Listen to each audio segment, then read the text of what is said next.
जाजपुर जिले में brown sugar बिक्री दिनकू दिन वृद्धि पाउची। समग्र जिले में ब्राउन सुगर भूस्वर्ग पलटि। प्रत्येक मासरे ब्राउन सुगर चोरा बेपारी माने धरा पड़ुचंती। जिला अबकारी विभाग चेई सोईची। एबे जाजपुर रोड अंचल में ब्राउन सुगर माफिया को पुलिस गिरफ करिची। पुलिस ब्राउन सुगर बिक्री स्थान को मध्य चढ़ाऊ करी धरुची। गत 14 तारिख दिन Jajpur road police brown sugar बिकुवा अभियोग रे जड़े अभियुक्त को गिरफ करी कोर्ट चालान करिछि।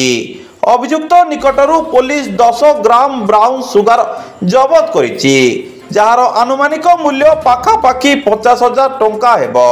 एहा सहित गोटे स्कूटी जार नंबर हेउछि ओडी 34V 3662, गोटे भिवो मोबाइल और 900 टंका जबत मध्य होइछि। अभियुक्त जनक हेले एही थाना अंतर्गत मुंडमाल डाही साईर दैतारी महाकुट, बयस 38 वर्ष।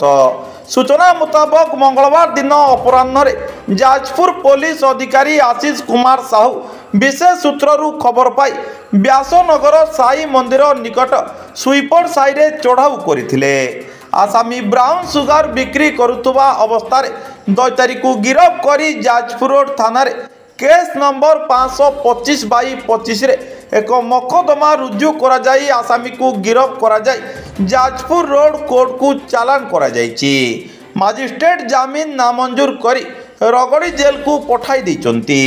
व्यासनगर प्रद्युम्न कुमार बोईते को रिपोर्ट, सूर्यास्त न्यूज।